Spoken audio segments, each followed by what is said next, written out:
Today's guest leveraged her personal brand to become a millionaire by the age of 23. We're catching up with her to find out how she did it and hear what's going on with her business now as she makes a big shift in the program she delivers.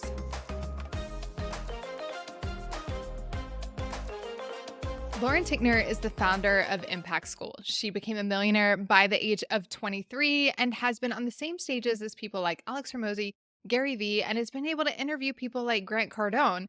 But you may not even know who she is. So we're going to be talking to Lauren about how she built her personal brand, how she leveraged selling in the direct messages on social media to grow a massive business, and then how she's making a big shift now, actually away from having a big sales team and moving towards a more recurring revenue model. All right, there's so much we're going to be diving into today. I cannot wait for you all to hear Lauren's story and get to know how brilliant she is when it comes to marketing. Lauren, I'm so glad you're here. Thanks for being here. Thanks for having me. This is going to be fun. And I know that we have a lot of the same interests. So we're going to deliver a ton of value to your people. Yeah, this is going to be awesome. And we've known each other for a while through like Clubhouse and have chatted like on WhatsApp and the DMs and stuff, but we've never actually had a conversation face to face. So this is going to be really good. So to start us off, you have to tell us, what is your favorite community you've ever been a part of and what did you love about it? So I actually live in Dubai. And I feel just generally in Dubai, there's a really amazing community of online entrepreneurs. And everybody shares the same values of freedom, not wanting to pay taxes, independence.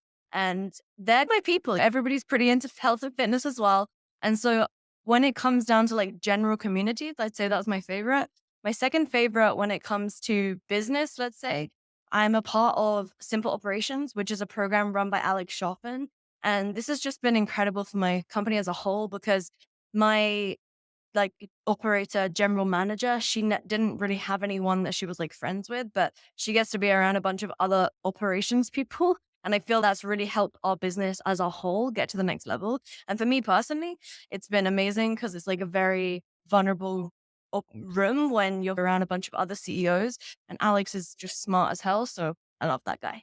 Yeah, Alex is so awesome. We were chatting a while back when he was trying to figure out like what was his next shift in his business because he had his book that he released that did really well and he cares a lot about health and biohacking and then how does that fit into what he's doing from an operations perspective. So we were just talking about getting him on the podcast too, so hopefully we'll have him on soon, but I love when you find a community not just for you but also for a leader in your business. Like we find with our retention consulting group that the leaders are the ones who really thrive the most because they aren't at the masterminds. They aren't going to the events. And so for them to find somebody else who's in a similar role with a similar size company doing this similar size thing online, it just opens up a whole world for them. No, totally. You're so right. I think like it's really easy to join masterminds and go to events when you're a business owner, but like when you're working inside of an online company, you're not necessarily always around people who are doing the same things. And life is pretty different because you go to like a family party or meet with your friends, and most of them are in like corporate jobs or brick and mortar companies. So it's very, very different for sure. Yeah. I always find I'm like at a party or gathering and I'm like, I don't know what I'm going to talk to any of you about because like I'm a weird natural health hippie. Most of you all are. I run my own business. Most of you all don't, or you're stay-at-home moms. And eventually we find our connection points, but it can definitely be a little bit challenging. Okay, so I want to dive in because you're known for becoming a millionaire by 23. And when people hear that, they're like, okay, what kind of shady things did she do to get there? But that is not true. You didn't do that. You understood what it took to build an online business. And I'm guessing probably had to figure a lot of it out yourself. So, can you talk a little bit just about what you attribute your success to at this point? How did you get to this place where you're making millions of dollars online? Yeah, so my first money that I made online was by accident because I started this fitness Instagram account when I was 16 years old. And people started asking me, like, hey, Lauren, can you sell me a training program or something? And I was like, people don't really make any money in fitness. So, no, I'm not going to do that. I'm just doing this purely for my own interest and because I wanted to make friends with other girls that were into weight training because a decade ago, that wasn't like a very common thing. And so I made a ton of friends, and that was an incredible community actually back in the day on the early days of Instagram. And I think that was before that they even had DMs. I think you had to comment on people's posts to be able to chat to each other. At least there was no stories. And so, long story short, I was working in corporate asset management, and I would always go on Instagram on my phone, like in the bathroom in my breaks, which I made happen more often than they probably should have. And I would like start talking to people. And this one guy was always traveling, like he was in Bali at that time. And I said to him, I had him on WhatsApp. I was like, "What are you doing in Bali?" He's, "Oh, I'm on an influencer trip." I'm like, "What do you mean an influencer trip?" And he's, "Yeah, they just paid for me to come out here and to make content and I post it on my social." And he had a similar size following to me. And I was like, "What? How does this work? Like, hook me up, get me involved with this." And he told me, "Lauren, you're working a job. Like, I'm selling online fitness programs." And I thought, you're onto something here, especially because back then I'm super young, I'm super naive, I don't have any potential downside risks that I see as an opportunity. So I connected with one of my friends who I knew was already selling online coaching, and we launched a program together. And at the same time, I think I generated somewhere between 10 and 15,000 pounds. So whatever that was back then in USD. And it was more than I was making pretty much in the whole year in my corporate job. So I handed in my notice the day after I got paid my bonus. And then I went on my way and I started doing the online coaching thing. And the way that I figured it out in the beginning days is one, through partnering with this guy. But then secondly, we only did that for like a couple months. I was just obsessed with listening to podcasts. Like I literally listened to so many podcasts you would not even believe. I didn't know that business coaching or getting consultants to help you or joining programs was a thing back then. It wasn't even something that was within my realm of possibility, because I always heard people say all good coaches have coaches. So I thought, okay, I need to hire a fitness coach. I didn't see anything outside of my industry. Like it's all I knew. And so I think that's one of the things that I notice now is quite funny with like online marketers and people who are like in the digital marketing space. I feel that they just are so brainwashed by only seeing what's going on in the digital marketing community that you fail to connect the dots with other potential possibilities. And then finally, once I began to connect with my clients who were doing all different sorts of things in the real world, I realized, wow, like I am so in the fitness industry that this is ridiculous. Like I need to get myself out there and to do other things, because otherwise I'm just going to stay stuck, like just with this same group of people for the rest of my life who all they do is track macros, go for really long walks and do workouts. So that was the early days for me. And then doing what I do now was never something as well that I intended to do. I feel a lot of people are in the same boat as well, where when the market is giving you something, you need to listen to it. So I was always asked to speak at these fitness events, but they were asking me to talk about social media. And so after finally listening and thinking, I just listened to a podcast about webinars and I just did a speech on stage about how to get clients with social media. Maybe I could do this online. So I did this webinar, and I'm literally, I got a list ready of 3,000 people from my social media ready to go to my live webinar, which that's a lot of people, by the way. Like on average, I think most people get below 500 to come to a live webinar. So I would have assumed about like half of them would have shown up live. And so I hit go live and my webinar system just like freezes. And so I'm sat there in my office and I'm like, what is happening? Because I'd never done a webinar before. And so I went live in my Facebook group and I was like, guys, I don't know what's just happened, but this thing isn't working. So like, let's get it done here. And so I quickly was like, just wait there for a second. I emailed my list and I got them to come into the Facebook group for the live stream. And so that was a quick save from me, but it was crazy stressful. And I just thought, you know what? Maybe the universe is like trying to tell me that I shouldn't be doing this like online thing. But at the end of that, I launched this course and I think this was in 2018 and I made more than 20K. And it was crazy to me. I made 20K from one tour. I couldn't believe it. That was so cool. And so then basically I went on vacation and I just began to realize like, yeah, I think I can do this. And essentially that's how I got into what I do today. So at that point, you were teaching like building a following on social media or monetizing social media? At that point, I was literally teaching how to make a little bit of money, but to build a personal brand. Like it was like the course was called Impact Through Influence. And like it was like how to make a 6-figure personal brand. And then you still have impact in your name because now you have impact school. So where did you shift and really launch into impact school? Yeah, so I had a podcast it was called Impact School. And so before that I had a podcast called Business Meets Fitness. And so people knew me again for like more the business side in the fitness industry.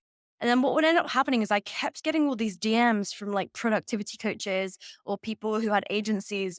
And they were like, Lauren, I really like what you talk about, because I never really made my content specific to like how to scale a fitness coaching business. It's just that was what I was from. So it's what I taught, and I didn't feel credible to teach anything else. But I took on a few clients, like test pilots, that's what I called them. And I said to them, hey, like, I have no idea if this is going to work for you. I know that this works for fitness, but like, let's get it. And this one girl, her name was Francesca. She was selling a program for 6,000 euros. And I was really nervous to help her because she had like, a decent audience and she was pretty established and more corporate. But yeah, she actually went from really struggling to sell her program to making 20 grand a month. And I thought, okay, I've been able to help her, like, and these other people, not those ones didn't get such like incredible results, but they got way more than what they paid for. So at that point, had this podcast and I was on this road trip with this girl that worked for me, and I was always setting in the DMs and she was the closer closing them. So we were like on this road trip and I was just on my laptop. She was just while she was driving, taking these sales calls. And it was pretty funny. But I said to her, I was like, somebody just asked for an invoice and I don't know what company name to put. Should I just put my name? She was like, I like the name Impact School. Why don't we just go with that? And so I thought, cool, let's do it. And so we just literally went with that because that was already the podcast, which people knew because I'd already by that point interviewed like quite a few big names like Grant Cardone and stuff. And so that's really how that came to be. But even back then, we were selling like various different online courses. And then only in 2019 did we shift into one primary package that we were selling, which thank heavens we did, because obviously in 2020, things went crazy for us in a positive way. And yeah, if we hadn't have made those moves in 2019, I think things would have been really, really challenging. So you went from selling multiple courses to selling one package. So was that like one-on-one consulting, group program? What was that package? It was like a fusion between one-on-one and group. And we were selling that for, I think back then we were selling that 15K. And we were getting great results for our customers and clients. Most of our clients were also paying on either a payment plan of 3 times 5K or 15K paid in full. Okay. Awesome. I love it. And one of the things I love about you, and we can talk about your shift and what you're shifting to now in a little bit, but one of the things I love about you, and it's coming out and what you're talking about, is this whole idea of setting in the DMs and leveraging your DMs to sell. And for those of you that aren't, you're like, what is she talking about? Like setting and closing sales terms. So setting is getting somebody scheduled to get on a call with somebody who's ultimately going to sell them. And that's the closer who's closing the deal, right? So you leverage DMs really well. And I don't think it's just DMs, it's a combination of having the personal brand and the influence, leveraging your DMs to establish like connection and get that appointment set. But also, there's an automation piece in there as well. So, can you talk a little bit about that framework? Because I feel like it doesn't matter what you're selling, you being able to leverage that is what is going to help you be successful in whatever program you're selling. Yeah, like with regards to automation, you can automate through tech and tools, or you can automate through people and processes that people follow, or a combination of the both. And so I'm really big on combining tech with people. My belief is let systems run the business and let people run those systems, because then you're able to create freedom for yourself and processes that continuously work again and again and again without necessarily breaking. And for example, like a lot of people really struggle to get leads. And I think the reason why people struggle to get leads, and this isn't just me like making an assumption, this is really like we've ran lead gen for like a lot of big name influencers and obviously ourselves and tons of our clients. And the reason why it doesn't work is because you are not seen as an authority in the mind of the people who are consuming your content. Because at the end of the day, value is only given to somebody at the point of consumption. But if they aren't consuming what it is that you're offering because they don't know why they should listen to you, then there is no opportunity to actually give value. So you can be putting out as much free stuff as possible. But if no one's consuming it, then they're never receiving what it was intended for. And so what I really believe in is, first of all, ensuring that you can get people to listen to what you're saying. And you, unfortunately, as a British person, this is much against my natural behavior, but you have to be able to talk about yourself and all the things that you've done in order to get people to initially listen to you. So the framework that I use for this is, let's say you were at a cocktail party and you were to turn to someone and you were to tell them like your top 3 accomplishments in business. What is it that's going to literally make their jaw drop? So when I was in fitness, I used to just like be able to show people a before and after photo because I was 50 pounds heavier than I am now. And so I could show that. And immediately I had credibility in their mind because I'd lost weight years ago and I'd kept it off for that whole entire time and I was still lean and shredded right now. Simultaneously, with regards to what I do now, if I tell people that I became a millionaire at the age of 23, they're literally like, whoa, that's crazy. Then I'm like, yeah, without having a sugar daddy or daddy's money or doing multi-level marketing, like I was able to do it through selling my knowledge online. And then casually, I'm able to go into a topic and people now listen to me with more credibility. Like when you go to a party, like if you're wearing a Rolex or something as a woman, people listen to you better. And I wish that wasn't the fact of the matter, but it is ultimately just the truth. So I do a variety of different things that do get people to pay more attention to me. And so it could be a photo of you with someone who is like quite a credible figure. For example, like whenever I post a photo of me with Gary Vee, then people actually read that caption better. Or if I go in with a cocktail party brag, as I call it, as the first line, which would be something along the lines, my business hasn't dropped below 100K in profit per month for as long as I can remember, boom, then people listen to you. So for example, like if you were to do something which is like, I've scaled 20 plus memberships to 8 figures in annual recurring revenue. And here are the 5 mistakes most people make when they're trying to scale their membership. Something like this, then people immediately start listening to you. And so, just to your point, the reason I'm going in so much depth on this is because I always hear people say lead generation just isn't working for me. I'm trying everything, all the different strategies. Mosey just launched a whole entire course, but it just doesn't work. And that's just fundamentally incorrect. The reason why it doesn't work is most likely because you are not executing it properly, because you're using the wrong method for the people who are your clientele, or simply because you just don't have authority in people's minds. And oftentimes you do actually have authority. You're not just presenting it very clearly in a way that gets people to listen. So once you figure out how to actually get people to listen to you, then it's pretty easy just to do what I like to call a sideways call to action. So let's say you're making a post and it's like how I was able to get my clinic to 200K in profit per year. The first post is just like, boom, a value point. Second point is like, boom, another value point. But within the second point, and I always like to do this in the second point because it's close enough to the top of the content, but it's also, is that a stage where they've consumed enough content to actually be interested? You can just write, and I made an exact step-by-step process on how I do this for my team. Let me know if you'd like to see this as well. And then you will get so many messages from people who start commenting and start going in the DMs. Like it's a sideways call to action because you're not like doing a crazy CTA, like DM me, whatever keyword it is. But instead, it's more just like casual. It's sideways. If you just slip it out your mouth and then people start to listen to you and they start taking the action. And then from there, obviously, that's like if you want to do like a sideways CTA style. If you want to just do a direct CTA, like DM the word info and I'll send you the info on how it works, obviously, you can do that too. But for people who are like in earlier stages of making content, I don't advise doing that so often because it can come across a little too salesy. Then once you have someone in the DMs, essentially, the first thing to do is acknowledge them. Don't just spam them. You always want to be able to compliment them and then go look at their profile and actually look at it and then give them a personal compliment. And then from there, you want to ask an open ended question. And it's really important. It's an open ended question because otherwise they might just not reply. So if I was to say to you, like, okay, wow, you are really successful with memberships. I think what you're doing looks really cool. Okay. It's a really bad compliment, but sure. And then I was to ask you, like, do you want to make more money online, right? It just looks a bit spammy. Or if I was to ask you, are you selling an online course or something random? It's like the yes or no just ends the conversation. It's close ended. Whereas if you were to ask, oh, wow, what exactly is the business model that you're trying to scale throughout the rest of the year? Then you tend to go into a bit more detail. Maybe you'd say, oh, I have a membership. And then you can just, again, acknowledge, compliment, ask the question. So yeah, then you just basically qualify them, make sure that they're a good potential client. I don't know how in depth you want me to go on this. I can stop and you can ask me a question maybe, because essentially once they're in the DMs, you just want to be able to figure out for you and your business, what are the checkpoints that you need to tick off before you can actually make an offer to somebody. So for example, for us, we essentially want to know that they're looking to sell their knowledge online, that they already are experienced. Either they have client testimonials or they've been doing it for a while for another company or something. Like, can they actually genuinely get results?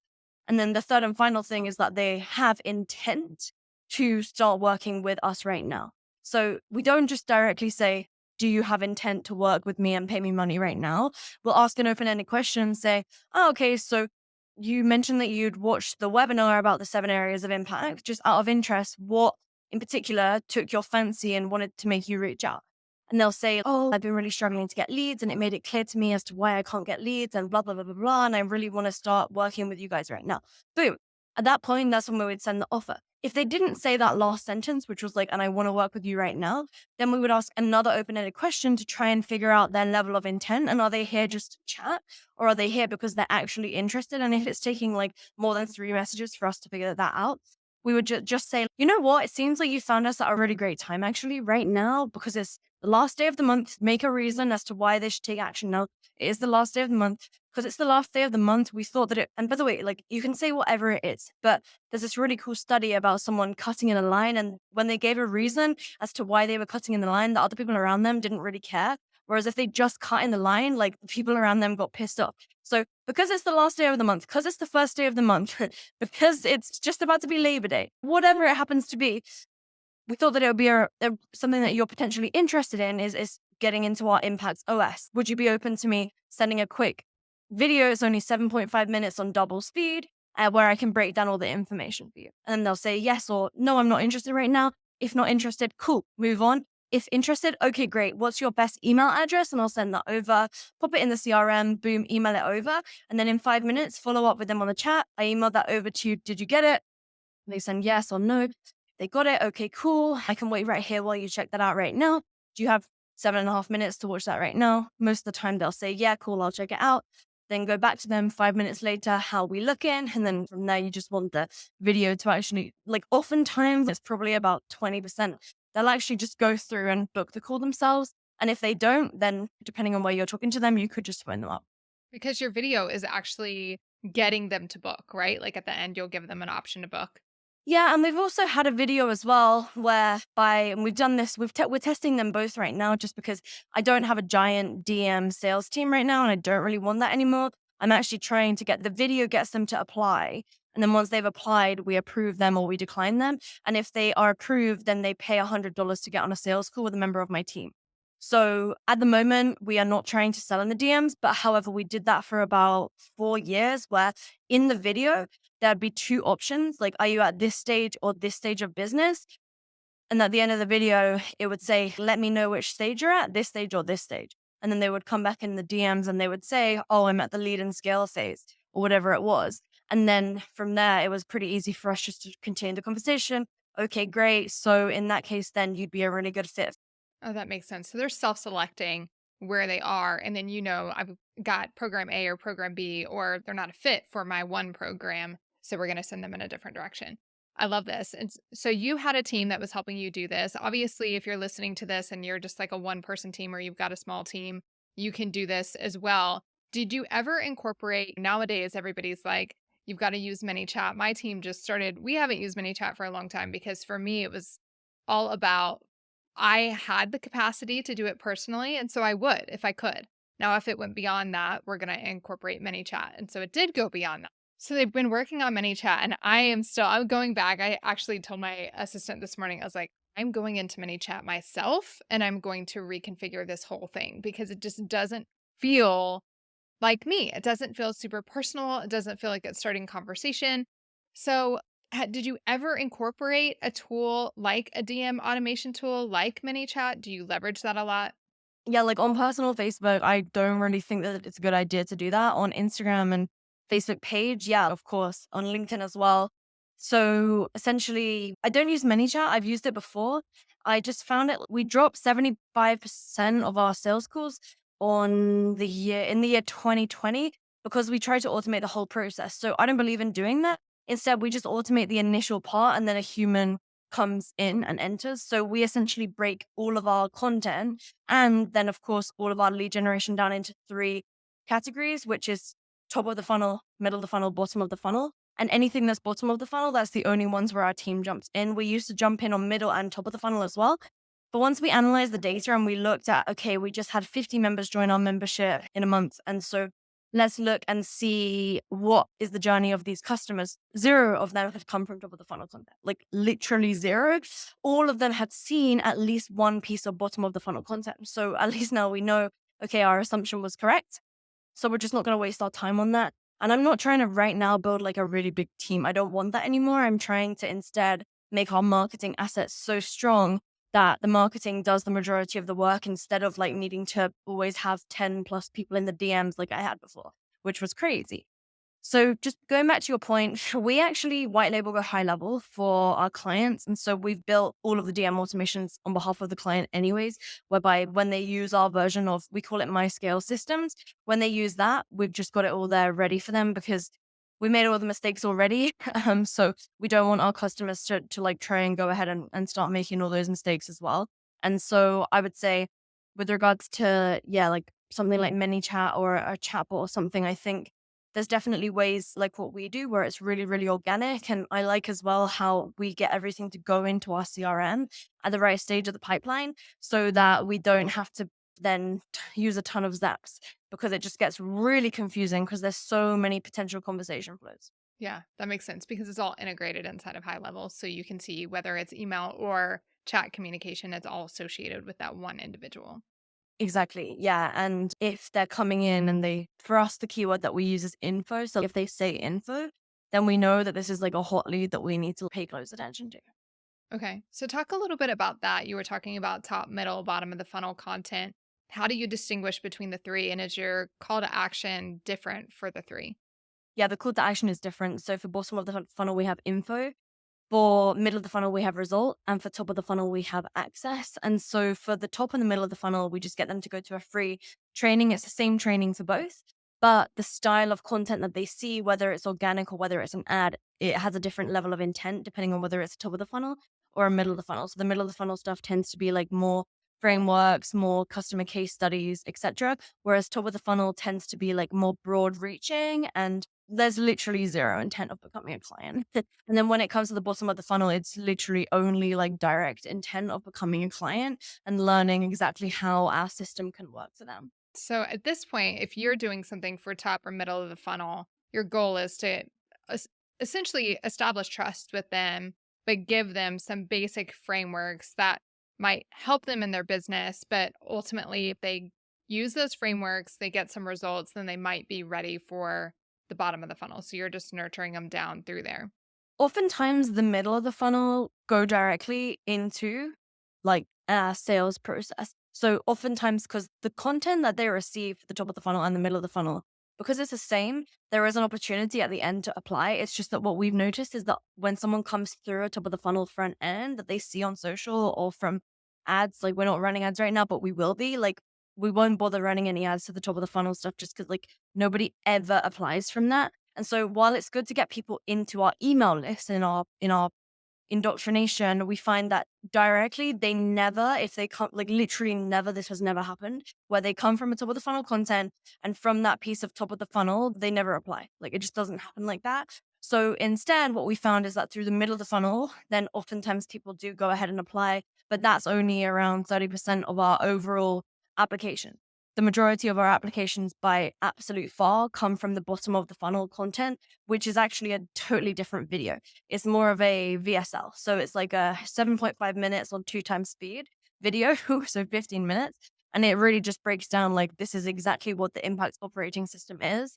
This is how it works. Here's the type of person this is good for. Here's what you're going to get inside. And here's how to apply. Just click the button below and you can apply right now. And so that's also the video that right now we've linked in all of our bios on social media. However, every month we do a live training. And for the live training, we push everyone, whether they're top, middle, or the bottom of the funnel, to go to that live training. And again, what we've seen is that people that were previously top of the funnel are now converting from that. So the sales cycle is longer for the top of the funnel people, but now when they come to the live training, they get more indoctrination, or if they watch the replay, and then from there, then they apply. So it just takes a bit longer with those guys. And is your live training essentially what you're teaching on the VSL, but just a little extended? No, it's totally different. The VSL is literally for people with pure intent. So people who are like, I know what Impact School is all about, but like, how can I work with them? Or I've heard about Impact School and I've seen all these testimonials. How does this thing work and how can I get these results? So the VSL is literally like breaking down step by step how the Impact OS works, whereas the live training is really like a full proper strategy. So for example, we're going to do one in like a couple of weeks. And basically it's something along the lines of like, your lead generation isn't working, question mark, like here's exactly why. It's going to be obviously better than that. But the most common thing that we've been hearing in our clientele and our customers, like the reason why they joined with us is because they can't figure out how to get their lead generation working because they have a lot of contacts, but they're not converting into like short proper leads or customers. And so obviously I laid out earlier the reasons why lead gen may not work, but we're going to do a really in-depth training breaking down like why the lead gen isn't working. And then at the end, we're going to say, and if, by the way, you want to come into the Impact OS and we'll blah, blah, blah, and we'll do a pitch at the end to get them to apply. Yes, it's a little bit more webinar style, but you're speaking on a specific topic. Okay. I think we'll do perfect webinar, to be honest. We normally just do that because it just works. Yeah. And that's for those of you who aren't familiar with that. So when she's talking about VSL, she's talking about video sales letter. And then when she's talking about perfect webinar, she's talking about Russell Brunson's perfect webinar format, which you can find anywhere basically at this point.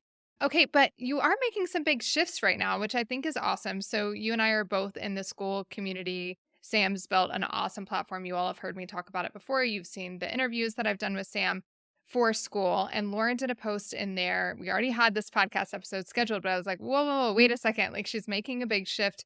So I want to hear about this because it did seem like you are toning it back a little bit on the team side. So you're trying to simplify and you're simplifying the offer package as well, but people are still getting amazing results. So talk a little bit about what led you to even make a shift and then what direction you're heading in now. Yeah, totally. So we've done like one-on-one consulting over the last 4 or so years up until this point. And it's been great. Like I've really enjoyed it. I think the thing that I realized is that at the end of the day, at some stage you have to decide what type of business do you want to be? Do you want to be a sales focused organization or do you want to be a retention focused organization? And as a coaching business, like naturally, I want to be a retention focused organization because let's say I have my core teams, which is one, my customer success, two, my operations and tech, and then three, my sales and marketing. If within sales and marketing, I have like a giant sales team that's taking, let's say that then becomes the fourth division of the company. So sales and marketing is split into two. So 25% of my time is going into sales and marketing, team management and systems, etc. And so what I realized is my time was just going so much into managing and helping the sales team, which was becoming like exhausting for me. I just didn't really like it. And I think when I began to think, why do I have this concept in my head that I need a giant sales team? I began to think, oh my gosh, it's because I've seen so many ads of people telling me I need a big sales team. And then who am I seeing those ads from? I'm seeing ads from people that teach people and get people to pay like 50K plus to build a giant sales team. So then I thought, okay, is my assumption correct? So I said to my team, let's give this a test. Let's actually hit 2 days before the webinar, let's actually just launch this membership. So we changed the end, we changed the pitch and all that. And it was cool. It was really great. We were in it. You saw my stats that we were able to generate within the school community. And so we were able to, within less than a 3-week period, generate more than 100K in cash collected from a new launch. And we didn't need a single salesperson. I just did quick 15-minute interviews myself. And with regards to like the future potential of the business, that's all recurring revenue. So obviously now we need to balance churn and everything. And we're already doing a really, really great job of that. And I feel confident in making sure that we are not churning actually. Because since I think the last 4 weeks, I've been studying that like crazy. And we've been reaching out one-on-one to every single member that doesn't show up in a week. And so that's been so valuable. But to your point, I decided to make the change primarily because I felt like the sales team thing, I just realized that I'd been brainwashed, to be honest, like if I'm being frank. And the second thing was also that in the customer success side, profit margins were going down quite substantially. So in the past, I had been used to like 70% profit margin and we were getting closer to 50. And I began to realize that the reason why is because if I am constantly having to hire consultants from like McKinsey or people that had their own 7-figure agencies in the past, that was primarily who I was hiring, I had to pay these giant salaries. And that just wasn't really like, feeling stable to me because if we just had one more client one-on-one, I had to like beyond what was possible, I had to hire an entire person for our whole salary. And so then customers would pay us up front. And don't get me wrong, they were paying a lot, between 25 to 100K.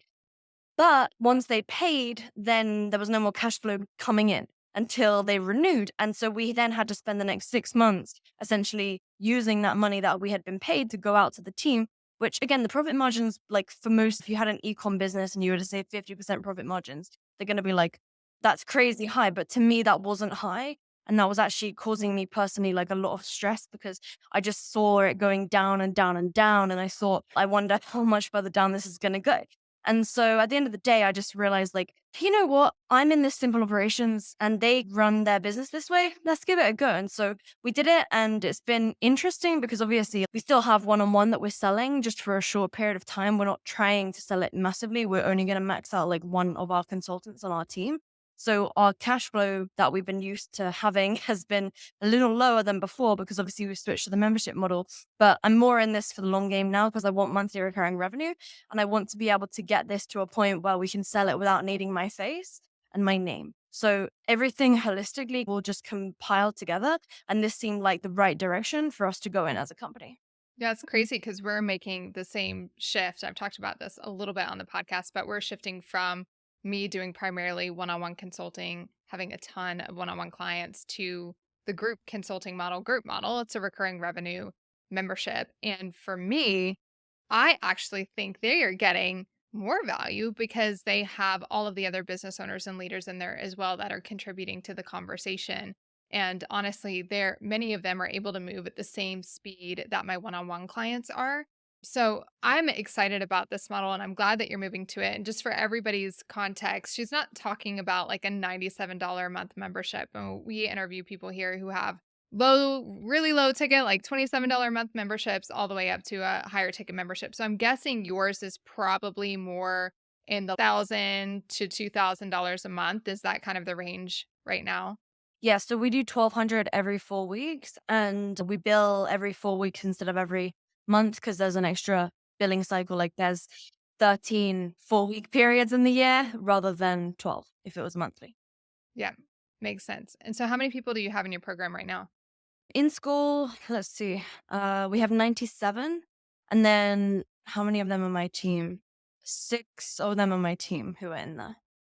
Okay, that's pretty amazing for a brand new program, which speaks to your going back to your social media, like to your personal brand that you've built. Like, how much, if you were talking to somebody right now who's like, I have a successful membership, we make good money, things are good, but I want to grow this, or maybe I want to consider shifting to a different business model, like, how much do you think what you've done with your personal brand on social media comes into play with your success? Yeah, I think it's one of those things where what got you here won't get you there. And I'm happy with the success that I've had from my personal brand until now. However, I want to shift more into like a company brand. That's my personal goal.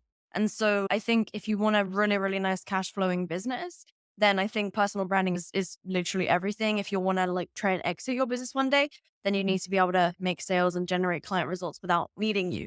So it just depends on what somebody's goal is. For example, most of my customers and my members, they don't want to sell their business and they want the business to be them at the front facing thing of everything.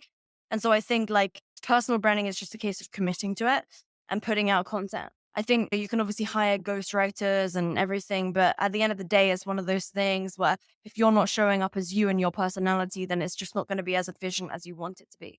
For example, tomorrow I'm going to be filming for like 12 hours straight content. And so it's just something that I need to do once every 3 months. I do that full day of shooting that gets me my content for the next 3 months. And then I go and do it again. And is it something that I'm particularly excited about? Not really, but it's just a fact of the matter that it has to get done.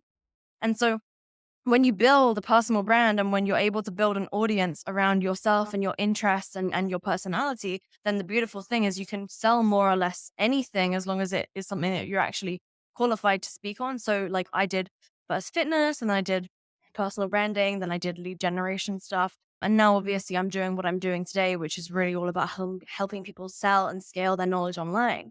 And that's only come purely because of like me and the stuff that I'm interested in talking about. And I think that's a really nice thing regarding personal branding is like, it's the one thing that follows you for life. So it's probably the best thing that you can invest in because at the end of the day, any time and effort that you put into it now, it's going to be pay dividends into the future. And so that's probably like the one thing that I never skimp on spending on my personal brand because it's always going to be there for me. Right. And so while business expenses, like it's for that current business right now, the personal brand is always there. So I think it's definitely worth paying attention to and really focusing on and dedicating a minimum of an hour a day to get a quality piece of content up, doing everything you can to protect that time to make it happen. So you're still investing in your personal brand as you're looking on taking Impact School and really building that out as its own corporate brand as well. Something that we talk about this a lot on the podcast, but something that could potentially be sold, or it just allows you to get it into a position where you own it, but you don't necessarily have to be in it and running it day in and day out. Is that right? Yeah, yeah, exactly. So like my goal would be so that leads don't come through me at all, that they come through the company. So that's what we're focusing on, getting outbound and our paid media dialed in right now. And so yeah, it's been going pretty good so far. Obviously, the majority of our lead flow comes through my name still to this day, which isn't ultimately where I want it to be in the long term. Just simple things like if, for example, you don't have a proper system so that if, let's say, no one on your team is able to reply to DMs that day, who else needs to be logged into your personal brand account to be able to pick up the lead, right? If no one, then it's you because it's your account. So simple things like that, those are like more kind of forgotten systems that have to be put in place when it's a personal brand thing. Because if it was, let's say, a company email and the person that mans the company email is off, there's obviously going to be somebody else on the team who's manning that email that day. So with a personal brand, you just got to make sure that you have the same system set up because if it's nobody else, then it's going to be you because it's you. Yeah. Oh, it's so interesting because we're making this shift right now. We were just mapping out with the team how our community cultivated brand, we're going to actually start building social media and everything for that brand because we have a lot of people coming to us to hire and train community managers or to become community managers. And that's a piece of what we do. But my work is really on the member experience and building member journey maps for recurring revenue systems. And so we're trying to make the shift to where like all of the community manager training aspect is really its own company under community cultivated, and then I still get to just like lean in and focus on the member experience retention and journey mapping side of things that I really love. So we're asking ourselves this same question right now of what does that look like for us to continue to create content for the personal brand but then to also create for this business brand, and how are those two things different, how do they work together? And so, as you're looking at this new program that you have, this recurring revenue program that's more of this group experience, membership experience, what are you looking at? How are you going to be getting leads differently? Like, how is your sales funnel going to shift from what it was before to what it is now to scale this recurring revenue company? So a mistake I think a lot of people make when they add a new lead source is they stop what they were doing before and just suddenly quit. So we're not going to stop what we're already doing. I'm very much going to continue doing that. And we love doing live webinars every month. This always works for us. We can easily go ahead and sell a bunch of people just from doing a live training, get a ton of applications with quality members through the door. And so we'll continue doing that for sure.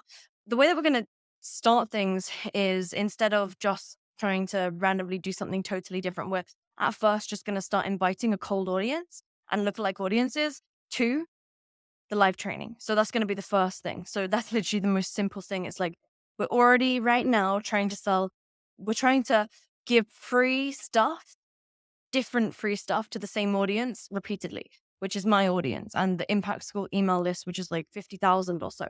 So we're continuously taking different concepts and delivering it free to that same group. So now what we need to just do is take one of those concepts that works really well, that we know works, and we're going to now just run ads to that. So that's like the first and most simplest thing. The primary thing that we're really focusing on getting working is outbound. So we're going to be finding a way to automate outbound messaging and email using AI, and then we're trying to see if we can automate the conversation and get them to come to a live training. So we're all our conversion mechanism. We don't want to try and change too many things at once. But I think that's a really dangerous thing to do. We've picked the live training that we're going to just do again and again. But instead of keeping inviting our organic audience who's already seen that there, we'll invite them every few months to that. But for the most part, we're going to take that one thing and we're going to just get new eyeballs onto that because we know that conversion thing works. Then what we're going to do is once we have got that working live, we're going to automate it. And then from there, we're just going to scale and find different ways to bring in new leads. Like we're really trying to keep it super simple. One, training, and then just different lead sources. And so cold email and then ads with my team in the ads, or maybe we'll even hire actors. Not entirely sure yet. Maybe our clients as well, we'll get them to do some UGC, user generated content, and have testimonials and stuff to run ads again to the training that we know that convert. And then that's pretty much going to be it. Like, we're going to try and keep it really, really, really simple, because I think when you start adding a ton of different conversion mechanisms, different webinars, different VSLs, different trainings, plus tons of different like live stuff and meshing it with your organic and paid, it gets really confusing. So instead, we want to keep it simple and we can then scale from there. And we were considering launching a newsletter, but we decided not to go with that right now because we want to, yeah, it's too much to do all at once. So we want to get this working, which is probably going to take like about a year to really dial that in. And then from there, we'll continue to scale beyond that. Yeah. Oh, it's so good because I am thinking about clients right now, and we have one client in particular that scaled to 8 figures, and she had the same sales funnel for years to get to that 8 figures. It was like she was just finding different traffic sources to get to the same sales funnel. And now she's teaching the same concept, but she tests different things like 1 day workshops or paid challenges or whatever it might be. And so she's testing different modes of delivering the same information, but they know that content sells, and so it's amazing to see how simple they have kept things and how they've been able to scale versus we have another multi 7 figure client that's really struggled. Their retention has increased by 5 percentage points, which is amazing, but their acquisition is still really struggling. But they're constantly testing new webinar topics every single month. And we're always having this conversation of like, why haven't you gone back to that one webinar that you did that absolutely crushed it? Like, can we just deliver on that over and over again? And I think you're right that often when people launch a new program, they think they have to build an entirely new sales funnel for that program. And you're so smart to just say, you know what, we already know what works. We're just going to stick with it. In fact, we're even going to simplify it even more. We're just going to look at our numbers. We're going to find the training that converts and attracts well. And we're going to just bring more traffic to that through cold outbound and through ads. Exactly. Like, you nailed it. I think for our organic audience, we do like to do different stuff because I think it's an opportunity to test to see if you can get something that works better than the other thing. But at the end of the day, yeah, keeping it simple. And also to make an organic training is like the easiest thing in the world. Because right now I just get on and I just talk because my audience knows me and trusts me already. So it's not as much pressure with the cold stuff. Yeah, for sure. Lauren, this has been so good. I love that we caught you at this moment where you're having this shift in your business because you have so much wisdom to share about how you get people into the DMs, but then you also have a lot of wisdom of going like, yeah, and I wouldn't build my business this way if I restarted. And here's where I'm headed to scale it now. And so it gives people a lot of perspective because I think oftentimes we get people who are much earlier in building a business. And I've been a full-time entrepreneur for 10 years. And so I've tried all the things and I feel like I've had my hands in a lot of it. And there's a lot of it that I'm like, yeah, I'm never going to do that because I've been there, done that, tried that. And so to get somebody who's in a position where they had success with one methodology, but then they took a step back and they're like, I'm super stressed. I'm seeing profit margins go down. This isn't the life that I want to live. And so this business has to shift to support that. I think that's hugely valuable. So I'm really glad we caught you at this point. So tell me, I know everybody's going to be like, okay, how do I follow what she's doing? How do I see what's going on with all of this webinar stuff and everything? So, what's the best way for people to get into your world and the Impact School world? Yeah, totally. So I'm just on social media, Lauren Tickner everywhere, LaurenTickner. And probably any link in my bio, you can check out a webinar or something. There'll be something linked there, whatever is hot right now. So yeah, you can find me everywhere. And yeah, it'd be great to connect. Just let me know that you came from here. And I'm happy to answer any questions for your people as well. If they have anything, just you can direct it to me and send me a message. So good. I love it. Thanks for being here, Lauren. Thank you. This was fun. Thank you so much for having me.